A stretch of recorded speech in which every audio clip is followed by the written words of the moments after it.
ఎప్పుడు మీ మగాళ్ళతో చీరల సెలక్షన్కి వెళ్ళకూడదు. తొందర పెట్టి లాక్కొచ్చేశారు. బట్టల కొట్టని పెళ్లి చేసుకుని ఉండాల్సింది.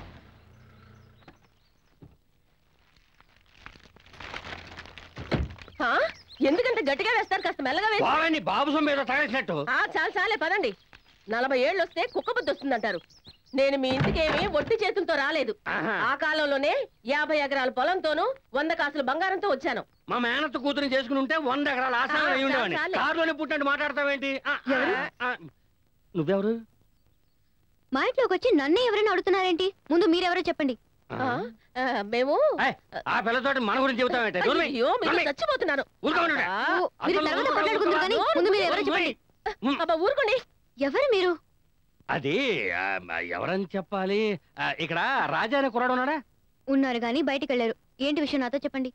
రాజా అమ్మా నాన్న లేరా? అది మీకు అనవసరమైన విషయం. అది ఈ పెళ్లి విషయం గురించి. పెళ్లి విషయమా? ఆయన పెళ్లిగిలి ఏం చేసుకోరు. అరే ఆ విషయం నీకు తెలిసిపోయిందా? అదే ఎవరో పిల్లని చూసి రమ్మంటేను. ఆల్రెడీ అమ్మాయిని చూడడం అయింది గాని బయలుదేరండి. అమ్మాయిని చూడటం అయిపోయిందా? ఎవరో అమ్మాయి చెప్పమ్మా. అది ఎవరైతే మీకు ముందు మీరు బయలుదేరండి. అమ్మా నాన్న వచ్చేసారా? సంతోషించి బయలుదేరతాం. ఏం చెప్తుందో ఏమో కన్ఫ్యూజ్ చేస్తుంటుంది. రండి. ఈయన రాజా అంటే. ఈయన రాజా అంటే నీకు తెలుసా? మీ నాన్నకి నిన్ను పరిచయం చేస్తుందిరా. నాన్న నాన్న నా ఫ్రెండ్ ప్రియాని. ఫ్రెండా? అవును మావా, ఉంచుకున్నాడు. ఉంచుకున్నాడా? అదే ఫ్రెండ్ అని ఇంట్లో ఉంచాడు. ఈ ఫ్రెండ్ అని నీకు తెలీదా? తెలుసు. మీకు కూడా తెలుసుంటుందని మేము చెప్పలేదు. అవునమ్మా, జానపద పాటల మీద రీసెర్చ్ చేయడానికి వచ్చింది. మన ఊళ్ళో ఎవరా జానపదాలు పాడేది? అదే కదా. అదేంటో మరి అడిగావు. మన డబ్బాగడు అదర కొడతాడు. పాడరా, బాగా పాడతారమ్మా. పాడతాను మావా. పాడు. అనగనగా ఓ చిలక అందాల రా చిలక, నూతులో దూకిన చిలక. నువ్వే కథ చెప్పి చవకలేదు కానీ తను రీసెర్చ్ స్టార్ట్ చేసినప్పుడు పాడితే చాలు. అలాగే బామ్మది. అమ్మా, వారం రోజులు ఉంటుందట. వారం ఏం కాదు, మేము నెలలు ఉండమను. అదే మావ కావాలి. థ్యాంక్స్ చెప్పానని చెప్పమ్మా. థ్యాంక్స్ ఏదో వాడే చెప్పచ్చు. గురించి ఎందుకు అన్నానంటే, క్షమించండి, మీరే రాజా అమ్మ నాన్నని తెలియక. పోన్లే, ఇప్పటికైనా తెలుసుకున్నావుగా. అవును, నీ పేరేమిటి? ప్రియా అని రాజా చెప్పాడుగా. నేను నిన్ను అడిగానా? బుద్ధి లేకుండా మాట్లాడకండి. మీతో చచ్చిపోతున్నాను అనుకోండి. అప్పుడు ఇలా పోట్లాడుకుంటారు. అదేంటంటేనమ్మా, పెళ్ళైనప్పటి నుంచి ఎడ్డం అంటే తెడ్డం అంటూ ఉంటుంది. మా పెళ్ళై 25 ఏళ్ళు. కాదు కాదు, 26 ఏళ్ళు అయింది. చూసావమ్మా, ఇప్పుడు అర్థమైందా పోట్లాడేందుకో? నేను 25 ఏళ్ళు అంటే తను 26 అంది, నేను 26 అంటే తను 27 అంటుంది. అమ్మా ప్రియా, ఈ కనుచూపు మేరలో ఉన్న పొలం అంతా నాదే. మీ పొలమా? మన పొలం అని చెప్పొచ్చుగా. మిమ్మల్ని ఎవరు మార్చలేరు. నిన్ను ఎవరికైనా పరిచయం చేసేటప్పుడు మన పెళ్ళాం అంటానా, నా పెళ్ళాం అని చెబుతాను కదా. పొలము పెళ్ళాం ఒకటేనే. చాలా ఊరుకోండి. ప్రియా, అదిగో కనబడుతోంది చూసావా? ఈయనే మా కులదైవం అమ్మా. ఏమిటమ్మా అలా చూస్తున్నావు? కులదైవం అంటున్నారు, ఇలా వదిలేశారేంటి? మనం కాపాడే దేవుడు కూడా మనల్ని కాపాడితేనే కదా మా బాగుంటాడు. మా మీద సీతకన్నా వేశాడు, మనసు విరిగిపోయింది. ఒక్కగానొక్క కొడుకు, వాడికి పెళ్లి గిళ్ళి చేసి మనవల్ని మనవరాల్ని ఎత్తుకోవాలని ఆశ మాకుండదా? ఎన్నో మొక్కులు మొక్కాం, వ్రతాలు చేశాం, ఏమీ లాభం లేదు. మా అబ్బాయికి పెళ్లి అయ్యేంత వరకు పూజలు పునస్కారాలు ఏమీ చెయ్యమని ఈ దేవుని ఇలాగే వదిలేశాం. ఈ వయసులో నీకు ఇదే మాయరోగం? అయ్యో, ఆ పిల్లని ఏదో అడగాలన్నారుగా. అయ్యో, నేను మగాడిని, నేను అడుగుతాను. నన్ను ఇరికిస్తావేంటి? నువ్వే అడుగు. అయ్యో, మీరే అడగండి. ఏం అడగాలి? ఏమీ లేదమ్మా, మా గురించి అన్ని చెప్పేశాం, నీ గురించి ఏం చెప్పలేదు కదా. అయ్యో, అవన్నీ అడగండి, చెప్తే గొడవ అవుతుంది. గొడవ అవుతుందా? ఏం చెప్పినా పర్లేదు గాని మా మధ్య ఉన్న ప్రేమ విషయం మాత్రం మీకు చెప్పొద్దని నాకు చెప్పారు. అయ్యో, చూసారా చూసారా, చెప్పేశాను. మా మధ్య అలాంటిది ఏం లేదు, ఊరికే అన్నాను. ప్లీజ్ మర్చిపోండి. ఏటమ్మా దాపరికి ఎందుకు? మా అబ్బాయిని ప్రేమిస్తున్నానని చెప్తే కోపడతానేటి? సంతోషపడతాను గాని. చెప్పాను కదా, మా అబ్బాయిని చిన్నచూపు చూశాడని దేవుణ్ణి పక్కకు దోస్తానని. మాకు కోడల పిల్ల వచ్చి ఈవిడ అత్తయ్య అని, నన్ను మామయ్య అని పిలవకపోతున్నాను తపస్సు చేస్తూ ఉంటాను. ఎక్కడ పడుతాయి? పద పద వెళ్ళడం చూద్దాం. అయ్యో మావయ్య, అత్తయ్య ఆయన నన్ను ప్రేమిస్తున్నారే గాని పెళ్లి మీద ఆశ పెట్టుకోదని చెప్పారు. ఏమ్మా? అది ఎప్పుడు చూసినా మీరిద్దరూ గొడవలు పడుతుంటారు కదా, అది చూసి చూసి పెళ్ళంటేనే ఆయనకి భయంగా ఉందట. చూసావా నీ మూలంగా నా కొడుకు ఎలా భయపడుతున్నాడు? అంటే గొడవలన్నిటికీ నేనే కారణమా? నేనంటావా? నేనే కారణమా? మళ్ళీ గొడవలు పడ్డం మొదలెట్టారా?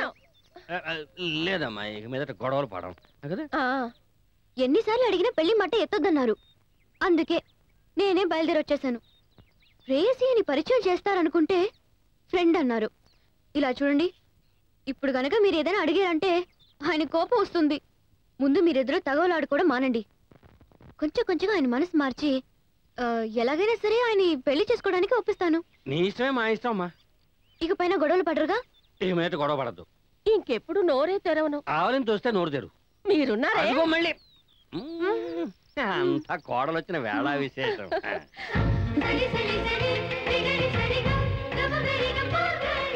మా ఇంట్లోనే నేను ఎప్పుడు చీకురు పట్టుకుని శుభ్రం చేయలేదు తెలుసా? ఊరికి వాక్కుండరా? ఏంటి వాకుండా వచ్చేది? ఏంటి? ప్రారంభంలోనే బుర్ర పగిలింది. నాకెందుకో ఇది మంచిగా అనిపించట్లా. తర్వాత అనిపిస్తుంది. ముందు పంచుడు. మంచి జరిగితే పర్వాలేదు, చెడు జరిగితే అందరికీ ఇబ్బందే. కౌసల్య సుప్రజ రామ పూర్వ సంఖ్యా ప్రవర్తతే.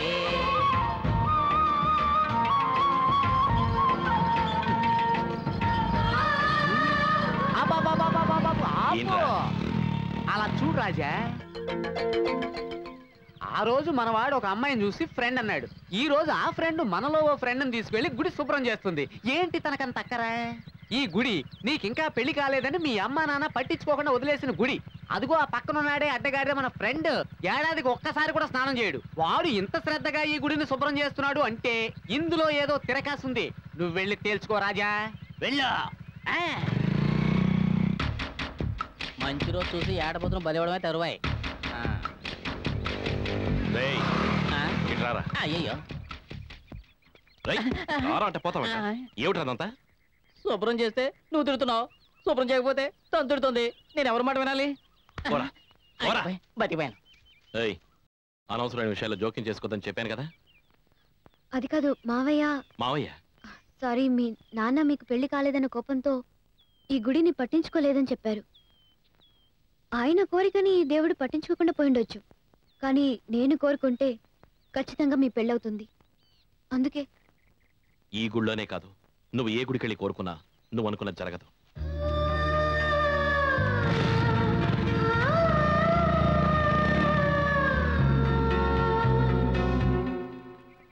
నమస్కారం, తను నా కొలీగ్. నమస్కారం. Thank you sir. రండి రండి రండి.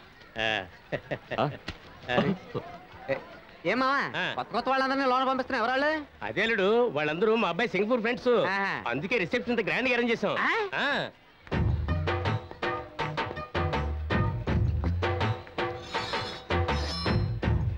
రాము, వీళ్ళతో కలిపి నన్ను ఫోటోది. ఏమిటి, పెళ్లి జరిగిపోయిందని సంతోషిస్తున్నారా? శోభన ఎలా జరుగుతుందో నేను చూస్తాను. మా ఏంట్రా అడు చూడరా, వాళ్ళు పెళ్లికి ముందు నుంచి గొడవ చేస్తున్నారా? ఇప్పుడు రిసెప్షన్ లోను గొడవ చేయడానికి వచ్చినట్టున్నారు. నాకెందుకో భయంగా ఉందిరా. నువ్వు అర్జెంట్ గా పోలీసులు పోంచి.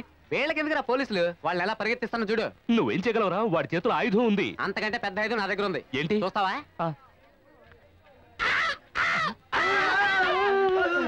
ఇప్పుడు ఇప్పుడు ఇప్పుడు చూడు.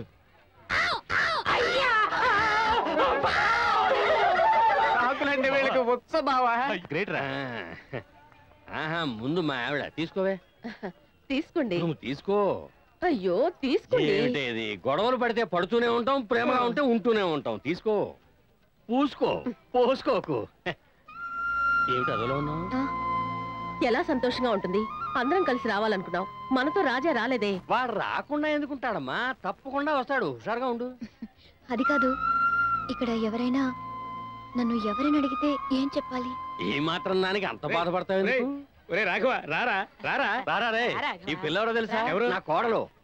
రాజమ్మ, ఈ పిల్లవరో తెలుసా? నా కోడలు. రాజేశ్వరి, ఈ పిల్లవరో తెలుసా? నా కోడలు. ఈ పిల్లవరో తెలుసా? నా కోడలు. ఏ మన కోడలని చెప్పకూడదా? రాఘవ, రారా. పదండి పదండి పదండి, రండి రండి.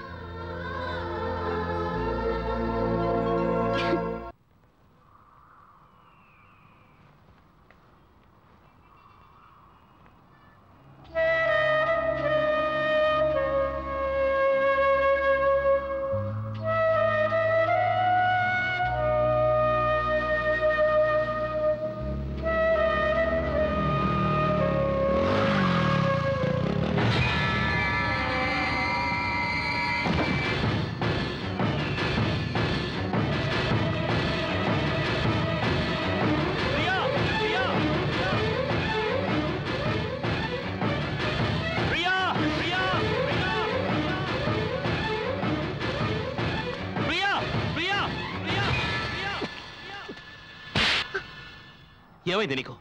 ఎందుకని మళ్ళీ ఆత్మహత్య చేసుకోవాలని ప్రయత్నిస్తున్నావు? నన్ను తప్పుగా ఊహించుకున్నారు. మీరు నాకు పునర్జన్మనిచ్చారు. నా ప్రాణం తీసుకునే హక్కు ఇక నాకు లేదు.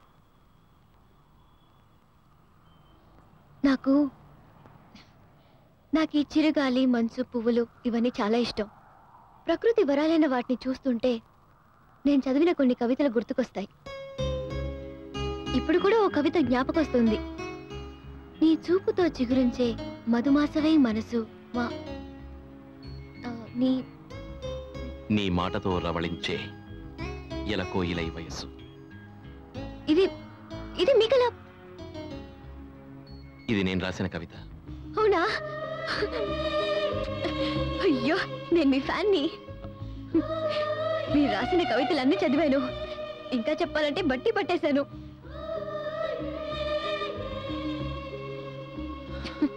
కవితల్ని ఆరాధించటం, కవితల్ని ఆస్వాదించటం అవన్నీ ఒకప్పుడు.